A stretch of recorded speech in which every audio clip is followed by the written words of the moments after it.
the cloud. Recording. Good afternoon, good morning, or good evening, and welcome to another thrilling and fun-packed episode of the Blurring the Lines podcast. This is episode number 92. Wow.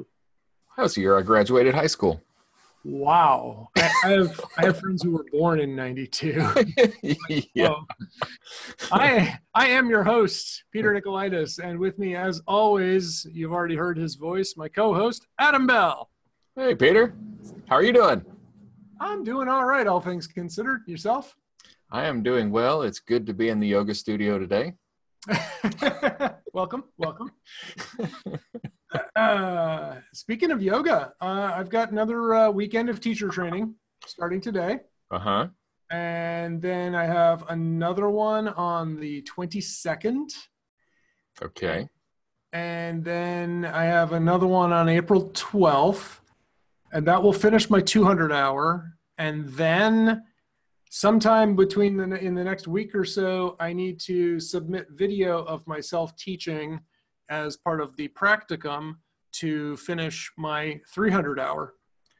Nice. So by April 12th, I should have completed all of the requirements, and I'll get my 500 hour certification shortly thereafter.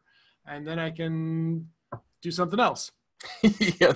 Then you can pursue something totally different. Totally different. Yes. That remains to be seen right now. So. Well, I assume we're going to see you've got to record it. Is that what you said?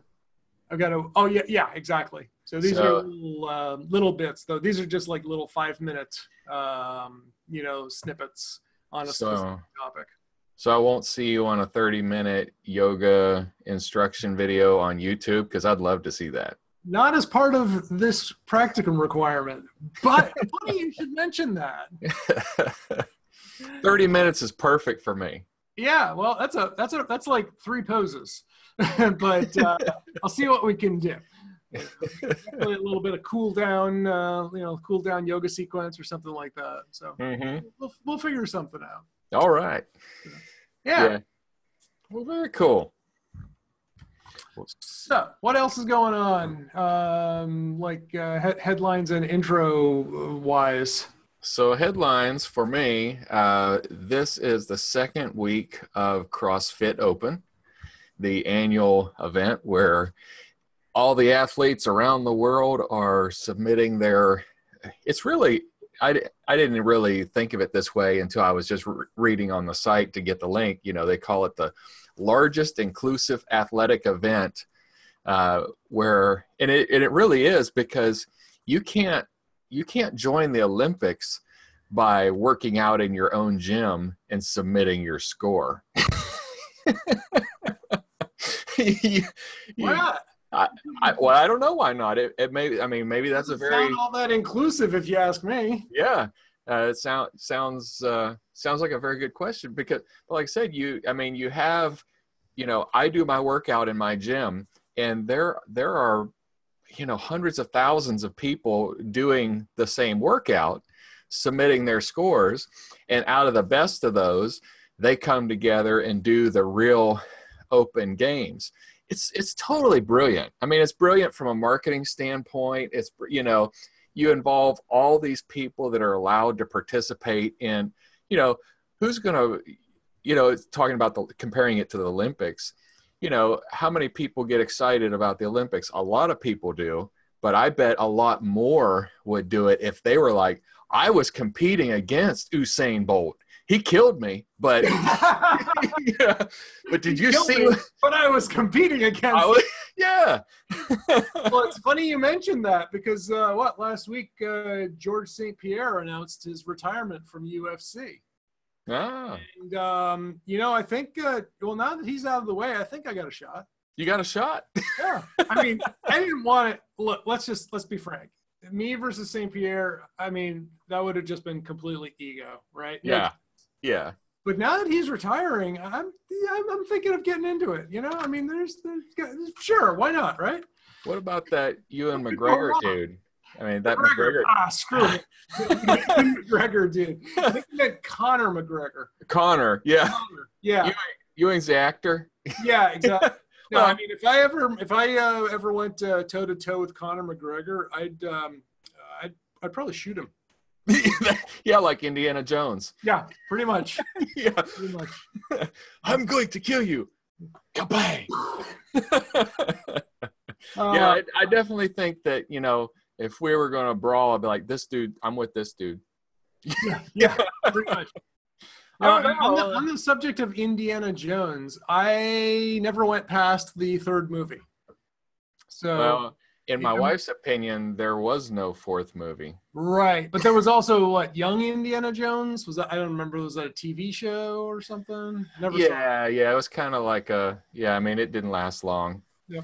But I could tolerate the other more. That, I mean, I was so disappointed in the fourth Indiana Jones. Mm-hmm. I mean, Steven Spielberg, in my opinion, he's a great producer, he has a great imagination. Yep. And it did not feel like it was a Steven Spielberg imagination. That was my big disappointment. I was like, you had 20 years to think of what would I do if I had to make one more, and that's what you chose? Yes.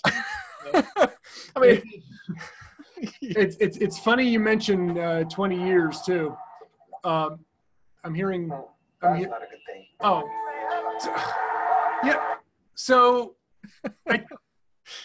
as I was clicking through the show notes, I accidentally clicked the wrong tab and I didn't notice. And I clicked into Netflix, which started playing scrollers. Oh yeah, I hate that. I want to open Netflix. I don't want noise and sound to automatically come out. I should be able to turn that off. Exactly.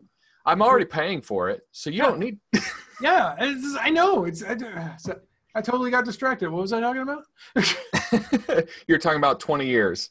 I mentioned 20 years. You said funny. You say 20 years. Yeah, so funny you mentioned that. A couple nights ago, I saw Alan Parsons live. The Alan Parsons Live project, and some people, if people are not a fan of Alan Parsons or you haven't heard the name or don't recognize it, he had some big hits in the 70s and in the 80s. His last album was 15 years ago, and that was about when I started getting into it. So he made a joke about that. So we've got a new album coming out on April 26th. The last one was 15 years. We don't want to rush these things. Yeah. So if you haven't heard of Alan Parsons, though, you may have heard of such acts as Pink Floyd or the Beatles. And he was the producer for a couple of Beatles albums and Pink Floyd. A little album. Not many people have heard of it. Dark Side of the Moon. Yeah. I can't think of that. It's not ringing any bells. Right. The Bells, or the Beatles album was it was something like Let It Alone, or I don't. Yeah. Anyway, so he's got some cred, even if it's a little the tires may be balding a little bit, but no, it was a good show, and a walking distance within my place, same place where I saw Ron White last month. Oh, perfect. Yeah, so that was fun. Yeah. Cool. So what else is new? Trying to get back into the show notes here and avoid Netflix this time around. Yeah. Well, so while you're looking for that, speaking of Netflix, so you had asked me, well, I started Fyre, the Greatest Party, and that never happened. And because I was slightly intrigued about it, and then I started watching it, and then we must have been advertised to by Netflix at the same time, because right after I kind of quit watching it, you said, "Did you watch it?" And I said, I actually stopped. He's like, you said, you should have skipped to the middle. But I mean, the reason I stopped, and maybe had I skipped ahead, I would have finally enjoyed it. But deception bothers me. And what it felt like was it was all a great big sham. Mm-hmm. And those kind of things bother me. And I was like, yeah, I hate that part of movies, you know, where the one character is mad at the other character because they think of something and they had lied to them. It was supposed to be a white lie, and, you know, it add to the protagonist of the, you know, that whole part of the story. I hate that part of the story. Yes. Yeah. Well, so should we tell people the thingamabobber, the show to which we're referring? I did. I mean, I said the name of the show, but we yeah. don't want to spoil it. Sorry. I think we could put a little bit of spoilers in there, though. Okay. No, so was the title actually Fyre, the Greatest Party on Netflix? That never. The Greatest Party That Never Happened or something? Yeah, Fyre, the Greatest Party That Never Happened. Fyre with the Fyre. Right. Yeah, it's interesting. I heard about this on another podcast, and it's kind of amazing. It was supposed to be like the modern day Woodstock, only it was taking place down in an island in the Caribbean. Yeah, and it was just built on a foundation and every other component of lies. It was just amazing, the amount of just complete, don't want you to have to bleep me here, BS that went into this festival that never happened. And but more importantly, that, like, the amount of just like from both sides, not just from the people who were organizing it, but they were also like drafting these influencers. That's the modern day term now for, like social media people with lots of followers on social media, to just say, like, oh, I just heard about this amazing festival and it's going on down here and I'm doing this. And the people who had this venue picked out, this was supposedly Pablo Escobar's island. Yeah.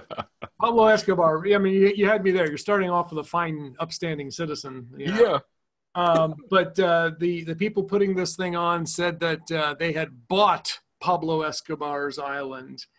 Well, they hadn't. They were merely leasing part of it, and then it's just amazing. It's just like one lie after another, getting to the point where they had tens of thousands of people showing up and absolutely nothing to do with, like, for this festival that was supposed to happen. So, I mean, it seems like, though, once that happened, they could have really made it for real.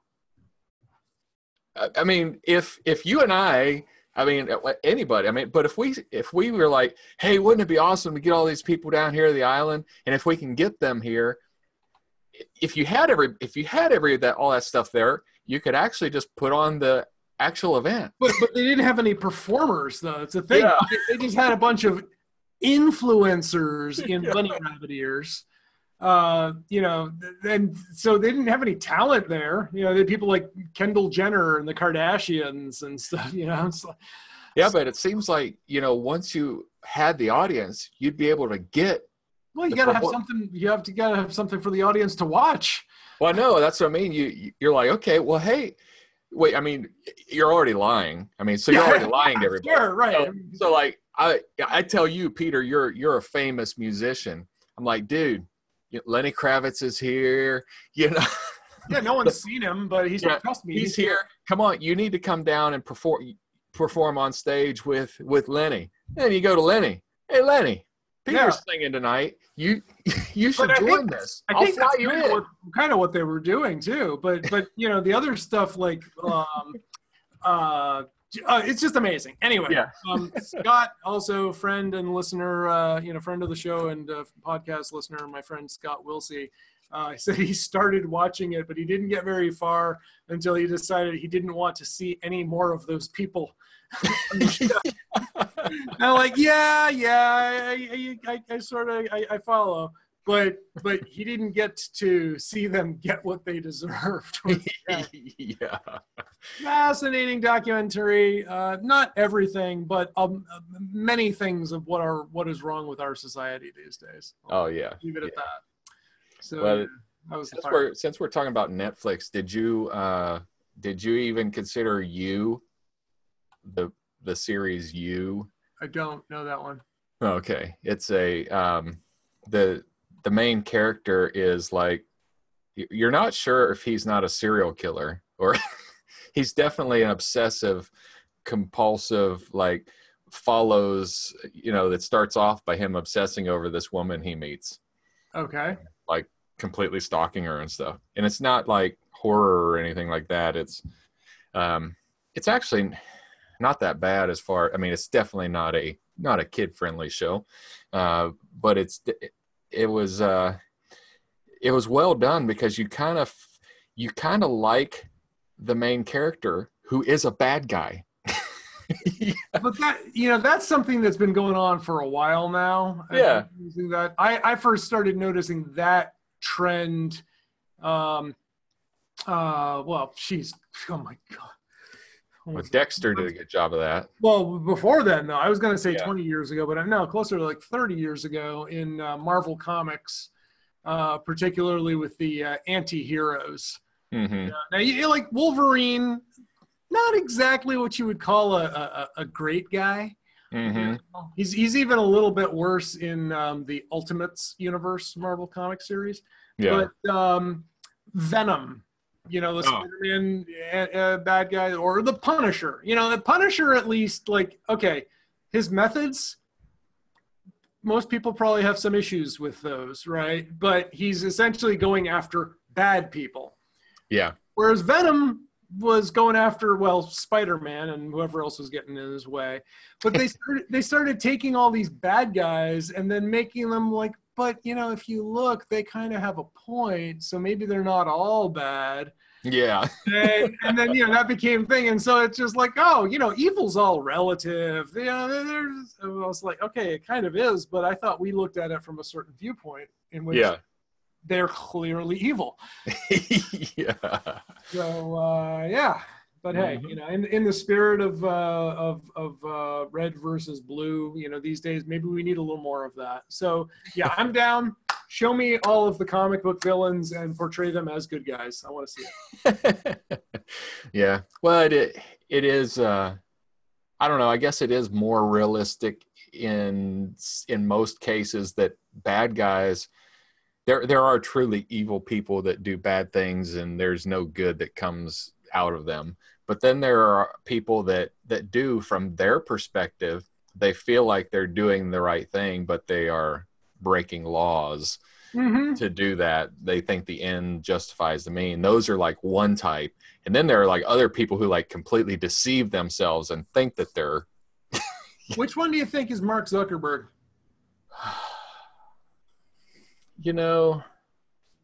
I don't know.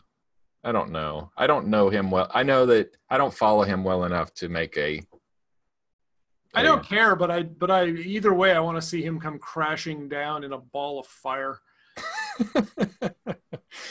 Yeah. That's just me. I just don't have enough intelligence. I don't care about the guy enough to invest in researching him.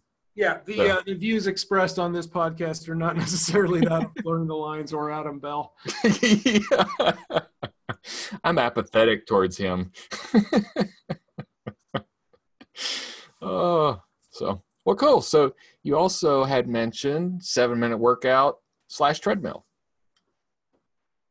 So yeah, I ran on a treadmill yesterday for the first time in, I don't remember how long.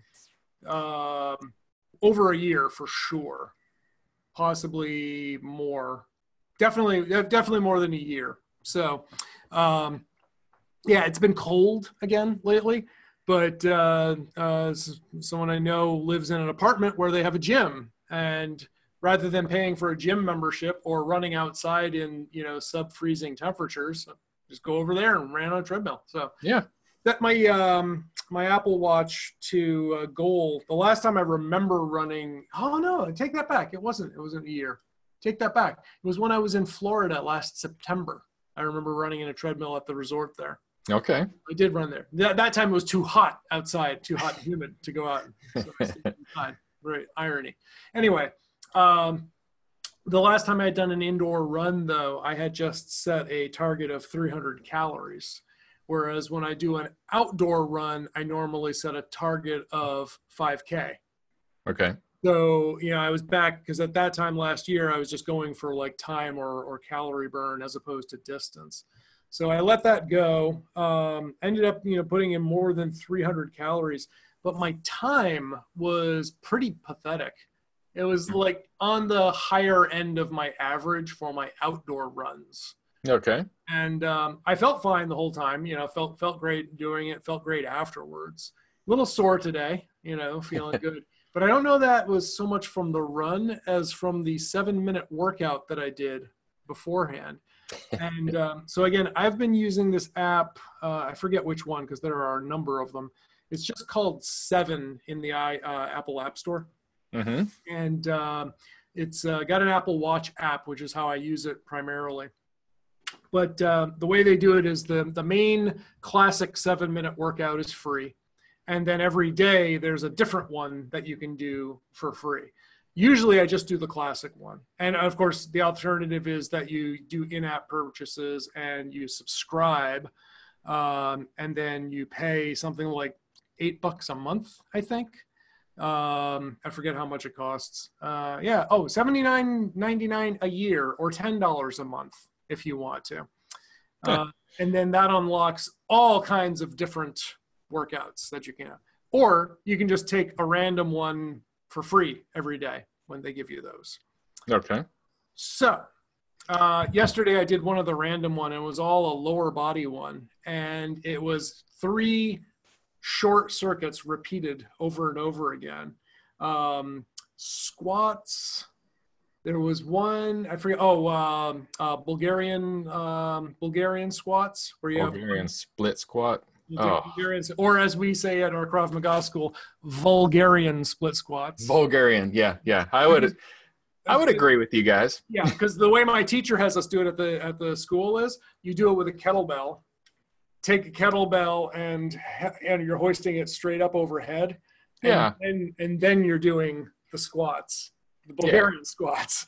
So, I think more than once people have dropped the kettlebell on their head doing that. Yeah. But anyway, I did not use the kettlebell yesterday. But I did that. I forget the other in between workout. Leg raises, one leg lifts, and then jumping squats into lunges.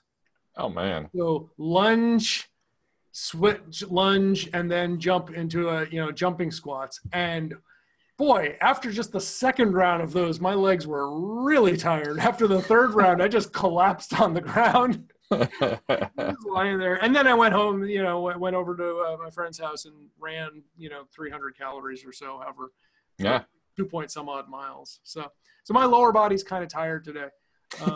But I made up for it and ate like a pound of tuna and a couple of cups of rice. One thing I don't miss about not being on the slow carb diet anymore, rice and popcorn and a week. Yeah. Well, so I've got a question for you about yin yoga. Really yoga in general and just stretching. There's no reason you can't do yoga every day, right? I mean, you can't overtrain or overstretch, can you? You can certainly overstretch. Okay. But in my experience, it's far less likely that you're going to overstretch from doing it too often. It's more like you'll likely do it just too far in a single session, pushing too hard. Mm-hmm. As long as nothing's hurting.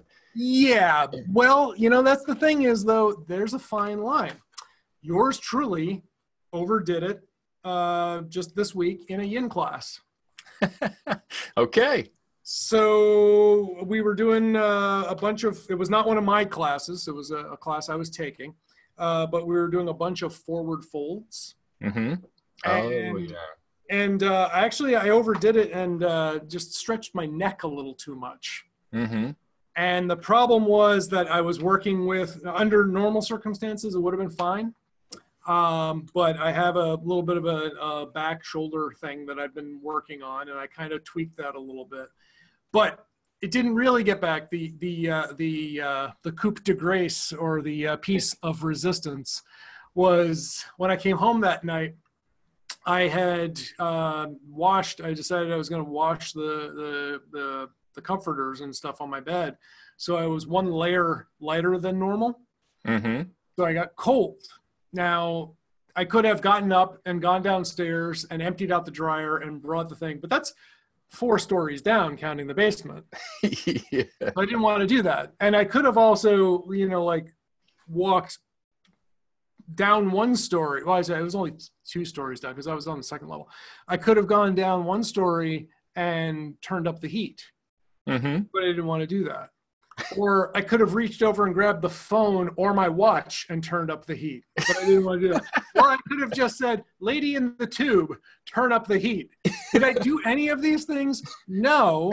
So as a result, I unconsciously just like curled up into a little ball with my head and neck in a weird position and was in pain for about 2.5 days.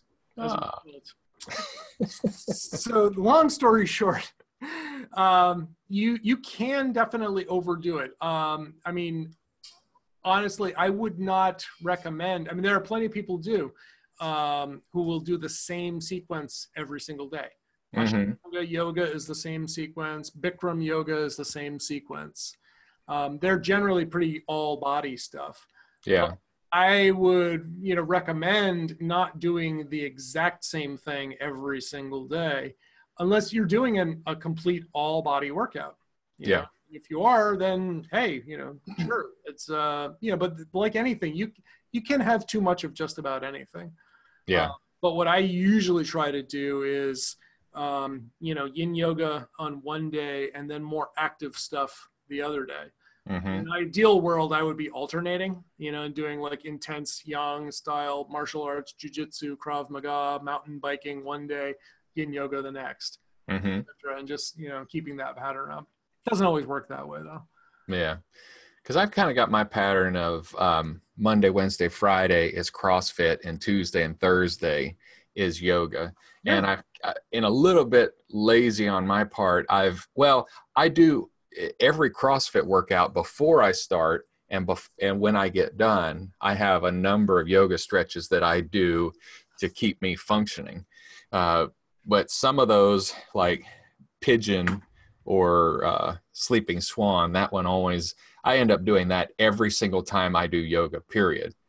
Just because, it's one of my deficiencies is my hips are tight, and they're so much better than they used to be, right? Because I pretty much do it every day, that particular, but I mean, some days I hold it for a really long time, and then some days I hold it long enough for stretching purposes only. But I think I'm going to mix up my the 2 days that I just do dedicated yoga, doing 2 different workouts rather than the same. And the only reason I just haven't found a second workout that I really like, because some of them are, I like that guy, Travis Elliott, I mentioned, and I would like to find another workout that he does or somebody else does like him, because I like his style. I don't care for some of the yoga moves that I kind of feel like are ultra feminine. Such as? Like the ones where you stick your rear end way up in the air like a cat, and I don't know what it's just, some of them are like okay, cat cow and downward dog kind of thing. Yeah, but some of them are like, and then rotate your hip while you're doing it, and there are women doing them, and I'm like, yeah, I don't want somebody to look in the window and see me. Don't do yoga right in front of a window, man. Come on. Doing yoga like that. So, I don't have that problem. Yeah. I don't care. So, I'm usually practicing right up at the front of the room, so mm-hmm. Whatever. But anyway, I would say you can overdo it, and most people are probably nowhere near the danger zone of overdoing it. And that's where I think that I am, nowhere near the danger zone. All right. So we want to move on to a couple of hardware reviews. All right. So I recently went round and round about whether I was going to buy the Apple's new Air, the Mac Air.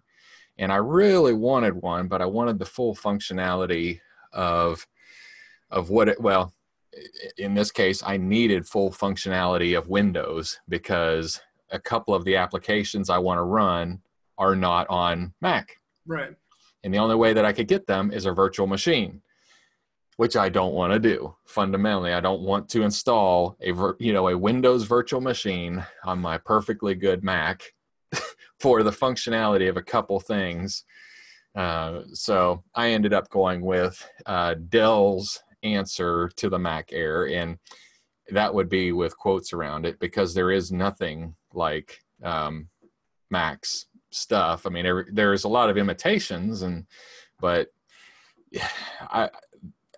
the stability. I was going to say, it depends on what you mean by nothing like. I mean, there are, Shenzhen province, there are things that are really, really like the Macintoshes. Yeah. Well, I'm talking about in the United States where we are with manufacturing laws that are honored and copyright laws that are honored, and but as far as like form factor and hardware specs go, there have been Dells and Samsungs and stuff that are spitting images of the MacBooks. Yeah, and Asus, they make them too. But yeah, so the XPS is really kind of a good answer to that for people that have to run Windows. It's got similar issues, or there are no CD-ROMs anymore. There are no USB ports anymore. It's got. I was gonna say, you're lucky if you find any ports. Well, does it have USB-C? It has 2 USB-C ports on it. So no classic legacy USB. I'm referring to USB as legacy. Yeah. Back when USB came on the scene, everything else was legacy and USB. So 9-pin serial. All those PS2 adapters and VGA ports. Wow. So it's got the 2 USB-C on there, and it actually does have 1 headphone jack in it still, which is kind of interesting. But I mean, that's kind of cool. But it will only charge on the left-hand side. And I think that I'm pretty sure that the Apple does the same thing. It will only charge in one of those C ports. Understood. Okay. But it is a nice design. I actually have it right here with us in our video. People could see it, but it's a nice design. It's the 2-in-1. It flips all the way over and makes a great big tablet. Mm-hmm. And that seems to work okay. Now, the XPS line has always been like the premier, high-end gaming hardware stuff from Dell, right? Workstation-y things. That's right. And it used to be exclusively gaming, and you couldn't even buy it from the business line. It wasn't until recently that you could buy it from the business line because I have an animation studio, and they wanted XPS desktops for their animations and then XPS laptops. And like I said, they weren't Optiplex. They weren't Optiplex and they weren't Latitude. So you couldn't even buy them from the business side. You had to buy them from the retail side, which is not ideal, but they have evolved. And so this one came from the true business line. And I made one mistake when I was purchasing it, or when I was buying it. I did, being a computer guy, my plan was to buy the cheapest version and upgrade because I have the capability to upgrade. Why I'm an expert. It's going to be free labor for me to do this. Because your time is worth nothing. My time is worth nothing. Yeah. But I looked, and I knew that the Mac had fixed RAM on the board. So it didn't have removable RAM. So I knew you had to buy it with what you had to buy it with. So the new one, or the Dell, didn't have fixed RAM. And I could increase the RAM and I could increase the hard drive. Yep. Well, the mistake that I made was that I looked up a previous version of XPS 13 that you could add RAM. You cannot add RAM to the 2019 version. I was gonna say, that fixed RAM amount kind of thing is becoming more and more common these days. I was surprised you found something where you could still upgrade it. Yeah. But you didn't. But no, I didn't. Fortunately, I got 8 gig of RAM, and 8 gig of RAM with a solid state drive and an i7 processor I have enough power around the processing and the hard drive access speed that with what I'm doing with that computer, I'm not going to miss the RAM. I mean, I'm not going to my Chrome will take up a whole bunch. It'll be the majority of the RAM utilization on that thing. So, So I mean, even if I'm doing pictures, because I bought it to be able to take it and do photography stuff while I'm out. Right. And even my pictures, I'll only have one picture open at a time, editing one at a time. And if I'm running out of RAM, I'll close Google. I mean, so unfortunately, I wanted 16 gig. I got 8, and I did get the 256 gig drive, but I did buy a 500 gig drive, and I'm swapping it in. Okay. So I can do that. But overall, I am pleased with it. I've got one thing I got to work out, though, is the mouse. The mouse, I'm using the Bluetooth mouse, not the USB mouse, because I don't want to attach the dongle to run the mouse. Right. And it's kind of glitchy. Yeah. And so I've got to do a little bit of troubleshooting to determine if it's glitchy because Bluetooth is glitchy or if it's glitchy because of the mouse that I bought. And I bought a Jellycomb mouse. Sounds delicious. Sounds delicious. Yeah, I've never heard of them before, but it's got a really nice click feel. I don't know what it. I can't even describe why it feels good. It's not like a hard click. It's like a gentle click, and I don't know. Feels nice. But if it's glitchy, it's garbage. It's dead to me, you know. I'm going to throw it in the trash and replace it with one that is not glitchy. But I'm hopeful that it's a driver issue that I can fix with a driver. But it may be glitchy because it does have the USB. It's a dual mouse. It'll do Bluetooth and it will do the RF or whatever the wireless frequency is, so I can plug up the USB. Yep. So I'm going to test that, see if that's the problem.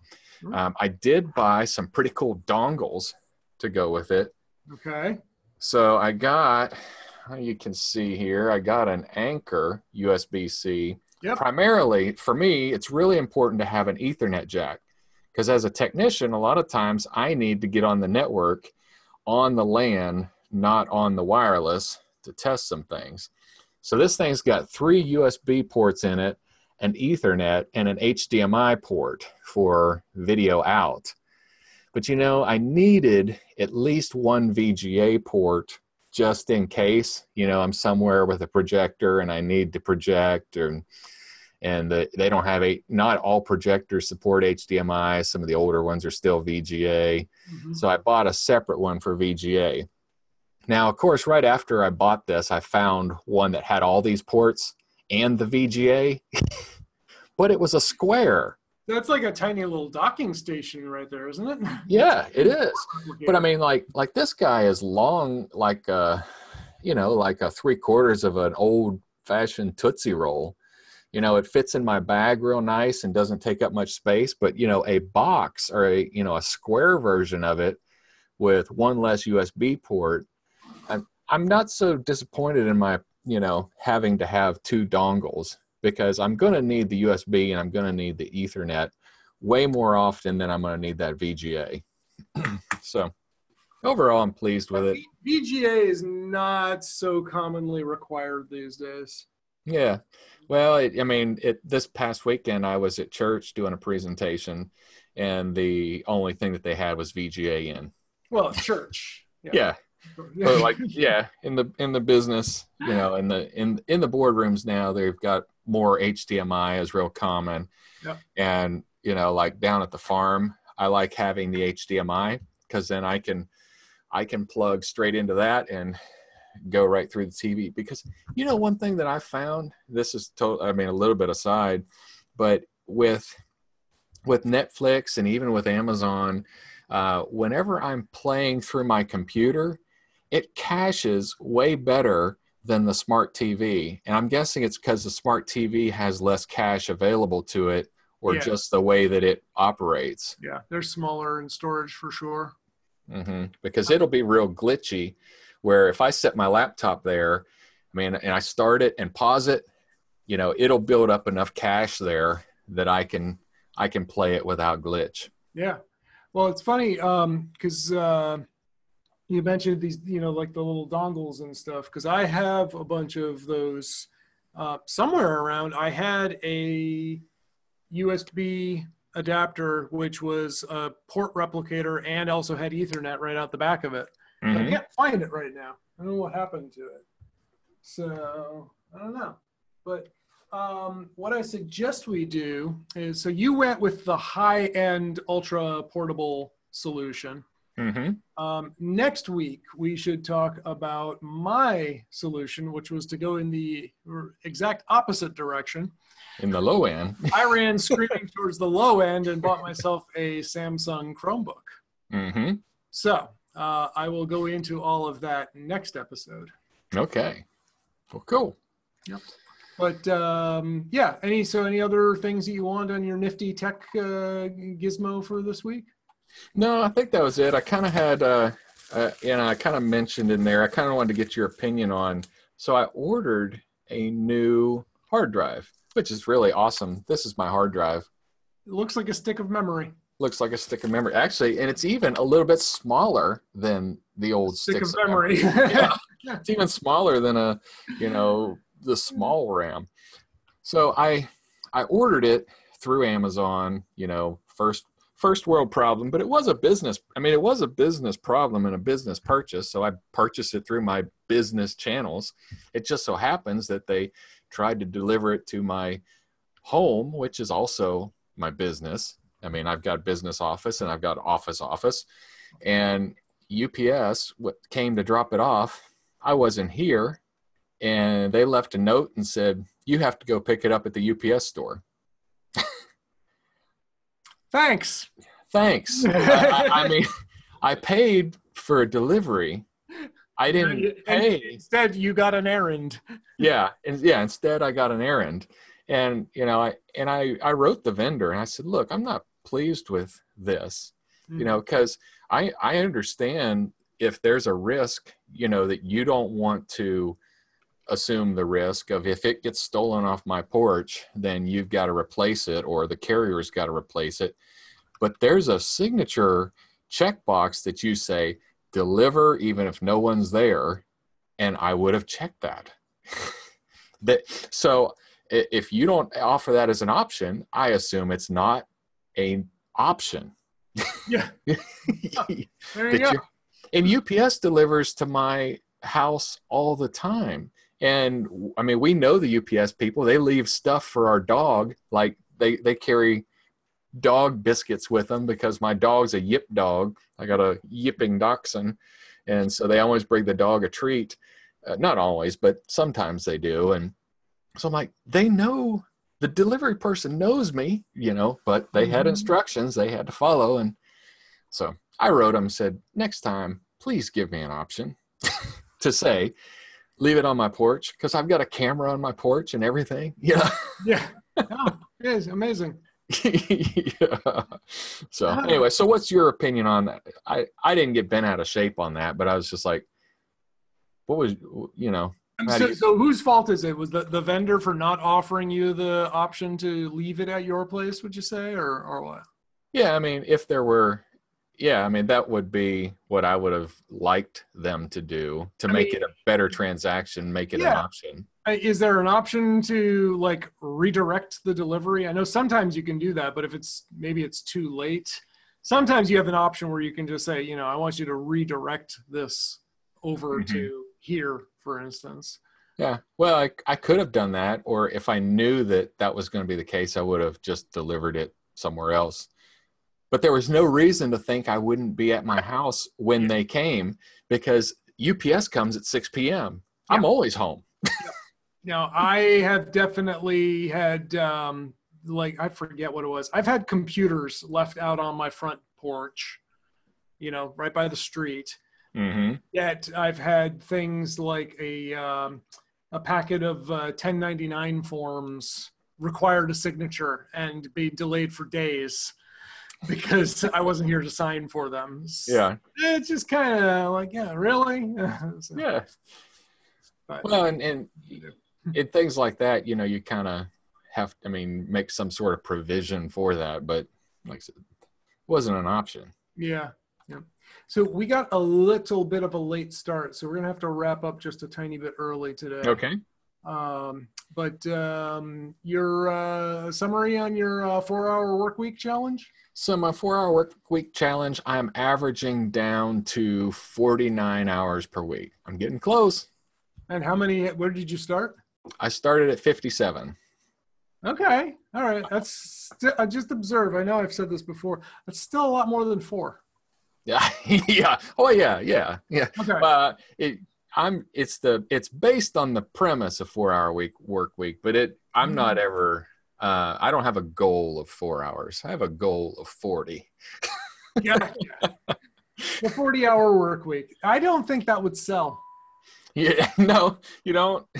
Well, maybe it would be a very small niche. I mean, you know, entrepreneurs would love a 40-hour work week. Yeah, I'm sure there are, you know, but hey. All right, so we need to wrap up, but before we go, I wanted to leave with this, and we'll add a link in the show notes to this Tesla on ice. A toasted Tesla Model X was found in Vermont on Shelburne Bay. So like people will go and, you know, drive their cars out onto lakes for ice fishing. Uh-huh. And apparently somebody did this with a Tesla Model X, the SUV option. It's a short article. It was on TV, so you can watch the video if you want. And I have a correction too. Shelburne, Vermont's the byline. It's by Don Amato, posted last night on WCAX.com. It's not something you see every day. A Tesla Model X burned to its shell on Shelburne Bay. Shelburne police responded Sunday night. The owner told police he was going ice fishing and he thinks he hit something with the car. But investigators are still trying to figure out how the fire got started. No one got hurt. Police aren't sure if there was any environmental impact, and there is a plan in the works to remove what's left. A new Tesla Model X can cost up to $82,000. Yeah. All right, first the correction. No, a new Tesla Model X starts at $82,000. Yeah. And it only goes way up. And in fact, I think that's even wrong. I think the new Tesla, I think the X's start at 100. Oh, wow. So they don't cost up to 82. It's more like they could cost up to 182. So they're expensive. But what I think is funny is like this thing was burned, right? But it's still sitting there on ice, literally on ice. Yeah. And, you know, you think that maybe we would have melted through or something, but no, it's just sitting right there. It's just like you just see the roll cage and the seats and, you know, tires, I guess. They're still left. So those batteries would have burned really hot. We would have thought one of them had dropped through the ice. You'd think. But hey, there you go. So yeah, yet another Samsung burst into flame. Samsung, sorry, Tesla. I'm sorry, I was thinking of, you know, the Galaxy fiasco. Yeah. Well, there's a guy at the gym. He and his wife both have Teslas, and I was joking with him, and he's kind of got a dry sense of humor, and he doesn't always. I guess he wasn't catching on to the joke. He came out. He's in a Tesla. I know he's in a Tesla. He and I have talked about him being in a Tesla. And I said, "Hey man, you left your car on." And he looked at me like, I couldn't leave my car on. It's a Tesla. And then he says to me, he says, oh, I thought you're joking, right? I said, yes, I'm joking. That's actually not true. You can leave it on. It does have an on mode. Mm-hmm. And I one time or two occasions accidentally left it on and left the heat running during the wintertime because the door didn't close all the way. So yeah, so you can leave it on. Yeah, so that did lead to the conversation that he said that he didn't tell me which model, but he said there was other models of hybrid electric vehicles that the perimeter key, they don't have a perimeter key, so they actually have to turn the vehicle off. Mm-hmm. So they would park their car in the garage, go inside the house, the battery would run down on the car, the engine would start, and run the house full of carbon monoxide. Nice. Yeah. I recommend against that. Yeah.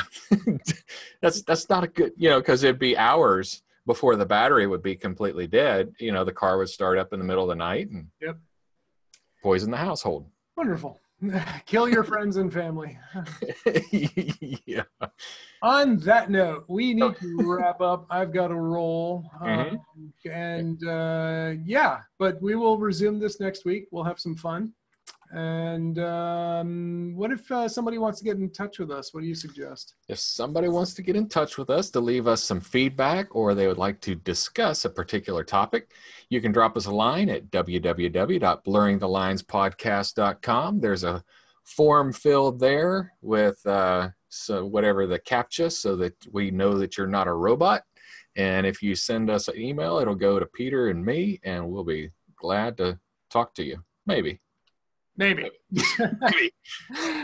you're a real person, not a scammer or a commercial, we would love to talk to you. Exactly. On that note, I need to roll. Have yourself a wonderful weekend, Adam, and listener, assuming it's around the weekend for you. Mm-hmm. And we will talk to you next time. After we hit the big red button. Stop recording. All right. I got to roll. My boss is messaging me. All right. See you, man. Later, dude. Bye.